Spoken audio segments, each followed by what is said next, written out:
आदि ईरानी साहब की सिस्टर हैं अरुणा ईरानी जी। जी और फिरोज ईरानी भी आपके भाई हैं, इंदर कुमार भी आपके भाई है ना, जी जी जो जी। डायरेक्टर है जिन्होंने ग्रेट ग्रैंड मस्ती मस्ती, तो पूरा घराना आप। दिल पिक्चर बनाई थी, जी जी जी जी दिल जी बनाई थी, बेटा बनाई थी, जी। बाजी अपना इश्क बनाई। जहांजेब अवान का चैनल जरूर सब्सक्राइब कीजिएगा और जरूर देखिएगा। इस पर आपको अलग अलग एक्टर्स आते रहेंगे, आपसे बात करते रहेंगे और आपको प्यार बरसाते रहेंगे। तो ये पाकिस्तानियों के लिए मेरी एक ये रहेगी कि आप प्लीज हम लोगों को प्यार करें और इसी तरह हमें आप अपना प्यार बरसाते रहें और हमसे प्यार पाते रहें। हम में कोई प्रॉब्लम नहीं है, हमारी ये एकता आपस में रहनी चाहिए बस। अस्सलामु अलैकुम मुअज़्ज़िज़ ख़वातीन व हज़रात, मैं हूँ जानसेब अवान। इस वक्त हमारे साथ कॉल पर मौजूद हैं इंडिया से एक ऐसी शख्सियत जिन्हें आपने फिल्म्स में काम करते हुए देखा है। आइए उनसे बात करते हैं। आदि ईरानी साहब, आदाब सर। आदाब, नमस्कार सबको मेरे तरफ से, हिंदुस्तान की तरफ से, सबकी तरफ से। बहुत शुक्रिया सर, सबसे पहले तो मेरी तरफ से और पाकिस्तान की तरफ से बहुत ज़्यादा प्यार आपको। बहुत बहुत शुक्रिया जनाब, बहुत बहुत शुक्रिया। अच्छा, मैं अपने नाजरीन को बताता चलूं कि आदि ईरानी साहब ने वैसे 100 से ज़्यादा फिल्में की है, 120 इतनी से ज़्यादा फिल्में की है, कंफर्म नहीं है मुझे। मैं कुछ इनकी मशहूर फिल्मों के नाम नाजरीन को बताता हूँ। बाजीगर में इन्होंने काम किया, दिल मूवी में इन्होंने काम किया, प्यार का तूफान, राजा, प्यार तो होना ही था, वेलकम बैक, इन फिल्मों में उन्होंने काम किया। कैसा एक्सपीरियंस रहा आपका आदि साहब इन फिल्मों में काम करने का? अब ये इतने साल हो गए इस फिल्म लाइन में, एक्सपीरियंस तो एक ऐसी चीज है ना कि एक्सपीरियंस के अलग अलग किस्म के एक्सपीरियंस होते हैं। तो कभी अच्छे होते हैं, कभी बुरे होते हैं, कभी दिल तोड़ने वाले होते हैं, कभी इमोशनल होते जी हैं, कभी कुछ कर देते हैं। तो एक्सपीरियंस अलग अलग किस्म के होते हैं। कुछ अच्छे लोग मिलते हैं, कुछ बहुत ही बुरे लोग मिलते हैं, कुछ ऐसे लोग मिलते हैं जो अपना दिल खुश कर देते हैं। तो मतलब एक्सपीरियंस तो अलग अलग मिलते रहते हैं। लेकिन एक बात मैं ये जरूर कहूंगा कि ऊपर वाले की मेहरबानी से और आप सब जितने हमारे जो फैंस हैं, हमारे जो फिल्म को देखने वाले लोग हैं, जी जी। उन सब की मेहरबानी से आज तक हम चल रहे हैं। ये बहुत बड़ी बड़ी बात है मेरे लिए, बहुत ही अच्छी बात है। तो ये एक्सपीरियंस सबसे बेस्ट एक्सपीरियंस है कि आप लोगों की मेहरबानी से और आप लोगों की वजह से मैं आज तक चल रहा हूँ। बस बस अल्लाह का शुक्र है, सब बढ़िया है, फैमिली में सब खैरियत से हैं, सब कुछ अच्छा है। आप बताएं। अच्छा आदि साहब, मैं ये पूछना चाहूँगा कि आपका आदि ईरानी है, ईरानी कोई कास्ट है या आप लोग किसी और मुल्क से बिलोंग करते हैं, इसके बारे में मुझे बताएं। एक्चुअली ईरानीज और पारसीज ये दो अलग अलग कौम नहीं है, दोनों सेम कौम। हम अच्छा। पारसी, पारसी आपने सुना होगा, पारसी नाम जी सुना जी होगा, जी, सुना पर्शियन भाई, पारसी। बिल्कुल बिल्कुल है तो पारसी पाकिस्तान में जो वो। है, जी जी, पाकिस्तान में भी हैं। जी तो जी पारसी जो है, हम भी ईरान के पारसी हैं। ईरान की तरफ से हम आए हुए पारसी हैं यहाँ पे हम। मेरे फादर जो थे वो ईरान से ही थे। और जब वो 5 साल के थे तब वहां से ईरान छोड़ करके वो हिंदुस्तान आ गए थे और हिंदुस्तान में आकर के बस गए थे। और उन्होंने अपनी एक कंपनी शुरू की थी एज एन प्रोड्यूसर। नाटक नाटक बनाते थे, मतलब प्लेस बनाते थे, स्टेज प्लेस। तो ऐसे हम लोग वहीं से, बेसिकली हम हैं ईरान से। पर ईरानी पारसी हैं हम लोग। पारसी मतलब हमारा ये है अपना, क्या बोलते हैं, रिलीजन। अच्छा, रिलीजन है। अच्छा, आप, मैं अपने नाजरीन को एक और बात बताता चलूँ कि आदि ईरानी साहब की सिस्टर हैं अरुणा ईरानी जी। जी और फिरोज ईरानी भी आपके भाई हैं, इंदर कुमार भी आपके भाई है ना, जी जी जो जी। डायरेक्टर है जिन्होंने ग्रेट ग्रैंड मस्ती मस्ती, तो पूरा घराना आप। दिल पिक्चर बनाई थी, जी जी जी जी दिल जी बनाई थी, बेटा बनाई थी, जी। बाजी अपना इश्क बनाई थी। मैं जानता ये हूँ सब उनको, फिल्में उन्होंने बनाई थी मैं यार। जानता हूँ फिर उनको। धमाल बनाई थी, मस्ती बनाई थी। जी जी जी। काफी सारी फिल्में बनाई हैं, बहुत सारी फिल्में बनाई। तो आपको कैसा लगता है, आपकी घर से इतनी बड़ी प्रोडक्शन है, मतलब घर पे ही सब आर्टिस्ट, कैसा फील करते हैं आप लोग? तो बहुत ही अजीब फील करता हूँ, क्योंकि प्रॉब्लम ये है कि फैमिली में सब मतलब आर्टिस्ट हैं, प्रोड्यूसर हैं, जी डायरेक्टर हैं। जी जी और ये सब है तो एक जाहिरी बात ये हो जाती है कि मुझे एज एन एक्टर जी जी। बाहर काम मिलना थोड़ा मुश्किल हो जाता है, अगर जो मेरे घर वाले मुझे उनकी फिल्म में ना लें तो। अच्छा। जी, जैसे इंद्र कुमार जी ने मुझे उनकी पहली फिल्मों में लेते थे। दिल में लिया उन्होंने, बेटा में लिया। जी फिर एक फिल्म आई थी राजा, उसमें लिया। उसके बाद उन्होंने मुझे उनकी फिल्मों में लेना बंद कर दिया, जो भी रीजन रहा होगा उनका, वो मैं ज्यादा इस पे खींचूंगा नहीं इस बार। जी बट वो उन्होंने बाद में मुझे अपनी फिल्मों में लिया नहीं। जब नहीं लिया तो लोग मुझे सवाल करने लगे इंडस्ट्री में कि आपके भाई है, आपके भाई आपको अपनी फिल्मों में नहीं लेते हैं, तो आप कैसे, मतलब आपको लगता है कि हम आपको ले लेंगे? तो बोला कि आपको मैं क्या बोल रहा हूँ कि मुझे लेने के लिए आपकी फिल्म, आपकी फिल्म आप मुझे बेशक लीजिए सिर्फ अपनी टैलेंट की वजह से और मेरी अच्छाई की वजह से लीजिए। आपको लगता है कि मैं अच्छा इंसान हूँ और अच्छा एक्टर हूँ और आपके कैरेक्टर में फिट होता हूँ, तो आप मुझे लीजिए। ना कि मेरे भाई ने मुझे फिल्म में लिया या नहीं लिया उसकी वजह से आप मुझे अपनी फिल्म में ले। नहीं नहीं, मतलब हमारा तो पूछने का मतलब ये है कि भाई अगर आपका भाई नहीं ले रहा, मतलब कहीं ना कहीं आप में कुछ खामी होगी। जी मैंने तो फिर आप लेकर के ट्राई करके देख लीजिए मुझ में क्या खामी है क्या नहीं है। तो मतलब कहीं ना कहीं वो चीज मुझे मतलब कहीं ना कहीं वो चीज मुझे डिस्टर्ब करती है, हार्म तो करती है अपने करियर में। लेकिन अब हार्म नहीं करती, बिकॉज अब लोगों को पता है कि मैं क्या हूँ क्या नहीं हूँ, इतने सालों से काम कर रहा हूँ, लोगों को मेरा एक्सपीरियंस हो चुका है। जी जी। एज ह्यूमन बीइंग उनको मेरे बारे में पता चल चुका है कि भाई एक इंसान, अच्छा इंसान है ये, काम भी अच्छा करता है। तो अब मुझे वो चीज नहीं करती, वो चीज मुझे प्रॉब्लम नहीं देती।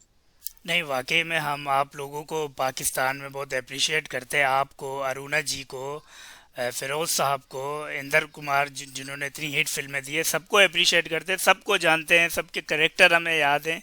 तो बहुत अच्छा अरे काम सर, आप लोग करते हैं। जी जी जी, बहुत बहुत शुक्रिया, आप लोग बहुत बढ़िया लोग हैं।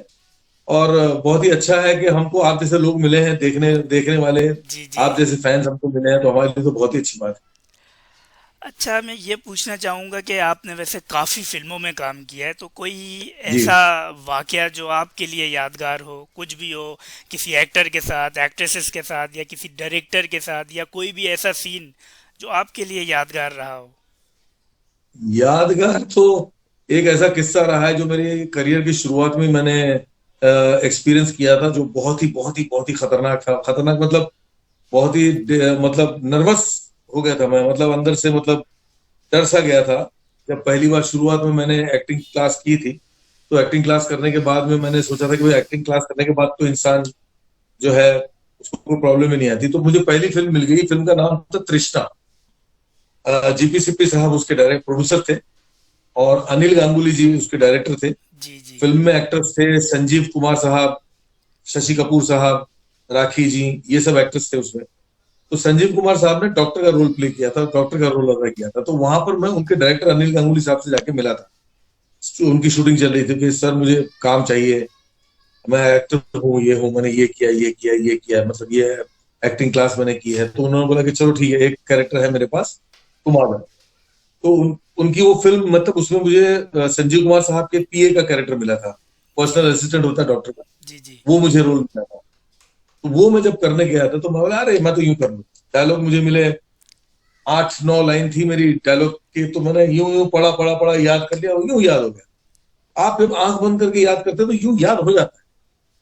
लेकिन जब आप कैमरे के सामने जाते हैं, जी। जब जी आप सामने, आपके सामने इतना बड़ा दिग्गज आर्टिस्ट खड़ा होता है जिसका नाम है संजीव कुमार, उसको देख करके आप फंस जाते हैं, मतलब अंदर से थोड़ा सा कॉन्शियस हो जाते हैं। कॉन्शियस जब हो जाते हैं और उसके बाद में, जब उस जमाने में क्या होता था कि ऐसे कैमरे के सामने ऐसे क्लैप आता था, आंखों के सामने, मतलब फेस के सामने, और क्लैप आकर के बजता था, 5 बाय 1 टेक ऐसे करके। तो वो जो क्लैप जो बजता था ना, वो क्लैप जो बजता था आदमी को थोड़ा सा झटका था। हम्म। और उसके बाद जब डायरेक्टर की आवाज आती थी, कहता था कि एक्शन। तो एक्शन कहां से निकलेगा जब आदमी अंदर से नर्वस हो चुका है, सामने संजीव कुमार साहब खड़े हैं, क्या डायलॉग बोलूं क्या नहीं बोलूं। तो ऐसे करके मेरे कम से कम 10 से 12 रीटेक हो गए। ओहो। तो डायरेक्टर ने बोला यार 12 रीटेक हो गए यार, ये 7-8 लाइन नहीं बोल पा रहा है। तो उन्होंने 2 लाइन कम कर दी, फिर बाद में 3-4 रीटेक और हो गए, फिर बाद में 2 लाइन कम कर दी। ऐसे करते करते मेरे 20 रीटेक हुए। ओहो, और अच्छा। फाइनली एंड में 20 रीटेक के बाद, और उस जमाने में रील चलती थी, तो जब रील चलती है तो रील बहुत खलती है कि अरे यार ये रीटेक हो रहे हैं, मतलब इतनी रील जा रही है, इतना पैसा वेस्ट हो रहा है। तो वो जब होता है तो डायरेक्टर बोलता है कि यार नहीं, एक काम करिए, 2 लाइन तो बोल ले बाबा, तू 2 लाइन तो बोल पाएगा नहीं? क्योंकि संजीव कुमार साहब ने बोला कि आप चिंता मत करो, ये सर्टन लाइन जो है ये मैं ले लूंगा, इसकी मैं अपने हिसाब से आपकी एडजस्ट कर दूंगा, डोंट वरी, ये 2 लाइन तो बोल ही ले। फाइनली 2 लाइन मैंने जो थी, वो 2 लाइन मैंने बोली। और उसके बाद वो सर्दियों सर्दियों का मौसम था, जी जी। मतलब पसीना आने का नाम ही नहीं होना चाहिए। जी। तो वैसे टाइम पर मेरे पसीने ऐसे छूट रहे थे कि बात ना पूछो। ओहो। मतलब ये एक्सपीरियंस मेरा बहुत ही खतरनाक एक्सपीरियंस रहा। जिससे कि मैं बहुत ही मतलब आज तक वो मैं सबको बताता हूँ कि भैया ये सबसे खतरनाक एक्सपीरियंस मेरा ये था। और जब संजीव कुमार साहब के साथ में एक फिल्म कर रहा था जिसमें मैं वन ऑफ द हीरो था। फिल्म का नाम था बात बन जाए। जीनत अमन जी थी इसमें, जीनत जी अमन जी जी थी। और 5 हीरो थे उसमें से एक हीरो मैं था। सबसे पहला मैं हीरो था, उसके बाद में अमोल पालेकर जी थे, बाद में राज बब्बर थे, मिथुन चक्रवर्ती जी थे और संजीव कुमार साहब। एक वो दौर था जब मैं संजीव कुमार साहब के सामने नया एक्टर बन के आया था, जब मैं पकड़ गया था। एक ये वक्त आया जब मैं उनके सामने हीरो में आया था, वन ऑफ द हीरो था। उनके साथ में मेरा सीन नहीं था, लेकिन उस फिल्म में मेरा रोल था जो बहुत ही अच्छा अप्रिशिएट हुआ। 2 सीन थे लेकिन बहुत अच्छा अप्रिशिएट हुआ। तो मतलब ऐसा दौर आता ही है हर किसी के जीवन में। आपने भी पहला इंटरव्यू किया होगा, तो पहली जी बार जी आप जी बहुत जी नर्वस रहे बिल्कुल होंगे, बिल्कुल, है ऐसा ना? ही है। आप इंटरव्यू लेते हैं तो बहुत बड़े मतलब मजबूती से इंटरव्यू लेते होंगे। जी जी तो ये बिल्कुल। दौर आता है, एक्सपीरियंस होते हैं लाइफ। जी जी। अच्छा, मैं ये पूछना चाहूँगा, आपको एक्टिंग के अलावा सिंगिंग का, शायरी का, या डायरेक्शन का, या किसी और चीज़ का शौक है? जी हाँ, सिंगिंग का शौक मतलब वो बोलते हैं ना, हम बाथरूम सिंगर जो बोलते हैं। हाँ हाँ। तो तो बाथरूम सिंगर तो मैं हूँ। मतलब वो सिंगिंग का शौक बहुत है मुझे, और गाना सुनने का शौक बहुत है मुझे। अच्छा। और खास करके गाने मुझे वो सब पसंद है जो पुराने जमाने के गाने, मतलब फिल्मों के नहीं, बल्कि पुराने जमाने के वो जो क्लासिकल सॉन्ग आते थे ना, जी क्लासिकल जी जी। गाने आते थे। तो मतलब वो जो राग, जो अलग अलग राग वाले जो गाने आते थे, ये राग वो राग वो उस तरह के गाने मुझे बहुत पसंद है। बेसिकली वो राग के बारे में आप मुझे पूछोगे तो आप बताओगे तो शायद मुझे पता चलेगा, लेकिन मुझे रागों का पता नहीं है। लेकिन वो सुनने में मुझे बड़ा अच्छा लगता है। जब मैं वो क्लासिकल गाने सुनता हूँ तो मुझे लगता है कि हाँ, तृप्ति मिल गई जीवन को, मतलब एक शांति मिल गई, ऐसा लगता है। तो गानों का शौक है मुझे, गाना गाने का शौक है मुझे। डायरेक्शन की जहां तक बात है तो मैंने एक फिल्म डायरेक्ट की है और एक वेब सीरीज डायरेक्ट की है, जो अभी एमएक्स प्लेयर पे मेरी एक वेब सीरीज आ चुकी है जिसका जी जी। नाम है जिंदगी रीसेट। सही। एमएक्स प्लेयर करके एक है हमारा, जी जी। यहाँ पर एक ऐप उस सही। पे है। तो यहाँ वो एमएक्स प्लेयर आता है कि नहीं पता नहीं मुझे, लेकिन नेटफ्लिक्स आता है यहाँ पे, नेटफ्लिक्स। हाँ, नेटफ्लिक्स पर तो हाँ। नहीं है, ये मेरा एमएक्स प्लेयर हमारा अच्छा। इंडिया में है। तो इस पर है हम मेरी वो जो मैंने डायरेक्ट की है वेब सीरीज। एक फिल्म मैंने डायरेक्ट की थी, फिल्म का नाम है रक्त, जो मतलब कहीं मीडिया पे, मतलब कहीं इस पे, मतलब डिजिटल मीडिया पे नहीं दिखेगी आपको, थिएटर में रिलीज हुई थी। तो अच्छा। ये फिल्म मैंने 2 फिल्में डायरेक्ट की, एक फिल्म डायरेक्ट की और एक ये डायरेक्ट किया अपना क्या बोलते हैं, वेब सीरीज। तो डायरेक्शन भी कर चुका हूँ। चले, तो ये बहुत अच्छी शौक है बात मुझे, है। डायरेक्शन का भी शौक है मुझे। मल्टी टैलेंटेड है, तो एक शेर या एक लाइन गाने की अगर हो जाए, जरा सी मुख्तसर सी, कोई शेर या कोई गाना। हाँ हाँ, नहीं, एक एक शेर तो मुझे नहीं आते, लेकिन गाना मैं आपको सुना सकता हूँ। बेसुरा होऊंगा तो प्लीज माफ कर नहीं देना। नहीं, बिल्कुल चलेगा ये। नाम गुम जाएगा, चेहरा ये बदल जाएगा, मेरी आवाज ही पहचान है, गर याद रहे। क्या बात है सर, आपकी आवाज़ भी ज़बरदस्त है। बहुत बहुत शुक्रिया जनाब। पाकिस्तान के बारे में और पाकिस्तान के लोगों के लिए क्या पैगाम देना चाहेंगे आप? मेरा पैगाम, मैं हाँ, दुबई शूटिंग करने गया था। जी एक फिल्म आई थी वेलकम। जी जी तो जी। वेलकम आई थी, फिर उसके बाद में वेलकम बैक आई थी, तो 2 बार मैं दुबई शूटिंग करने गया था। सही। तो वहां पर मेरे इंटरेक्शंस काफी हुए पाकिस्तानियों के साथ। जी जी। तो मुझे एक बात का ये पता चला, उससे पहले इतना अंदाजा नहीं था। मुझे पहले ये लगता था कि ये पाकिस्तानी जो है हम हिंदुस्तानी को हेट करते हैं, जी। हमें पसंद नहीं करते। सही। लेकिन वहां जब जाकर के मैं उन पाकिस्तानियों को मिला जो वहां पर रहते थे, वो मेरे इतने अच्छे दोस्त हो गए वो, कि मुझे ऐसा लगा ही नहीं कि मैं पाकिस्तानियों से मिल रहा हूँ। मुझे ऐसा लगा कि मैं अपने हिंदुस्तानी दोस्तों से मिल रहा हूँ, उनसे बात कर रहा हूँ। इतना उन लोगों ने मुझे प्यार दिया, इतना मुझे उन लोगों ने संभाला, इतना उन लोगों ने मुझे, मतलब एक क्या बोलते हैं कि एक ऐसा लगा ही नहीं कि मैं बाहर किसी के साथ में बात कर रहा हूं, मैं अपने लोगों से बात कर रहा हूं, मुझे ऐसा फील हुआ। तो जब ये है कि आम तौर पर आप और हम जब एक दूसरे से प्यार करते हैं, आप जी देखिए, जी। आप ही पाकिस्तान से मुझे आप मेरा एज एन एक्टर मेरा इंटरव्यू ले रहे हैं, जी बिल्कुल। तो आप और हमारे बीच में क्या प्रॉब्लम है? कोई प्रॉब्लम नहीं है। कोई प्रॉब्लम नहीं है, तो जब एक जैसी बात, एक जैसे सवालात, सब कुछ, बातें एक बिल्कुल जैसी। बिल्कुल, जब आवाम में ये तकलीफ नहीं है तो फिर जी ये जी। देशों में क्यों तकलीफ चल रही है? मुझे ये नहीं समझ में आया। बस यही तो इशू है। एनीवे ये तो मतलब पॉलिटिकल मामला है, हम उस जी बात पे जी नहीं जाते हैं। आपस में हम एक दूसरे से बहुत प्यार करते हैं, ये मुझे पता है, क्योंकि जी। हमारी एक वक्त पहले एक पाकिस्तानी दोस्त भी यहाँ पर आई थी। उनका नाम था जरताज। तो उनसे भी मुलाकात हुई थी, तो उनके साथ में भी बात करके ऐसा लगा था कि वो वहां की है ही नहीं, उनका लगा था कि वो यहीं की है। तो ये मुझे बड़ा अच्छा लगा कि आपस में हमारी कोई प्रॉब्लम नहीं। तो ये पाकिस्तानियों के लिए मेरी एक ये रहेगी कि आप प्लीज हम लोगों को प्यार करें, और इसी तरह हमें आप अपना प्यार बरसाते रहें, और हमसे प्यार पाते रहें। हम में कोई प्रॉब्लम नहीं है, हमारी ये एकता आपस में रहनी चाहिए बस। बिल्कुल आपने सही कहा कि फनकार की तो कोई सरहद नहीं होती है। फनकार का जो किरदार होता है वो दोनों मुल्कों को जोड़ना भी हो सकता है। तो अच्छी बात कही आपने। बिल्कुल बिल्कुल। मैं वैसे देखने जाऊं तो एज एन एक्टर मैं ये कहूंगा जी जी कि हमारा कोई रिलीजन नहीं है। जी जी जी बिल्कुल ऐसा ही है। हमारा रिलीजन हमारी एक्टिंग है।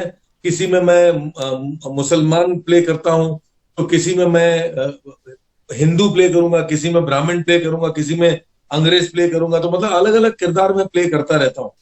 तो मेरी इसमें रिलीजन कोई नहीं है, मेरा जी रिलीजन जी ही मेरी एक्टिंग बिल्कुल है। सही कहा। बहुत शुक्रिया, आपने वक्त दिया। बहुत शुक्रिया। बहुत अच्छा आपका इंटरव्यू बहुत रहा। आपका तहे तहे दिल से शुक्रगुजार हूं कि आपने मेरा वक्त लेकर के मेरा मेरा इतना अच्छा इंटरव्यू किया। जहां जेब अवान का चैनल जरूर सब्सक्राइब कीजिएगा और जरूर देखिएगा। इस पर आपको अलग अलग एक्टर्स आते रहेंगे, आपसे बात करते रहेंगे और आपको प्यार बरसाते रहेंगे। बहुत शुक्रिया एक बार फिर। जी नाजरीन, हमारे साथ कॉल पर मौजूद थे इंडिया से आदि ईरानी साहब। मुझे और आदि साहब को दीजिए इजाज़त। इंशाल्लाह फिर अगले प्रोग्राम में फिर मुलाकात होगी।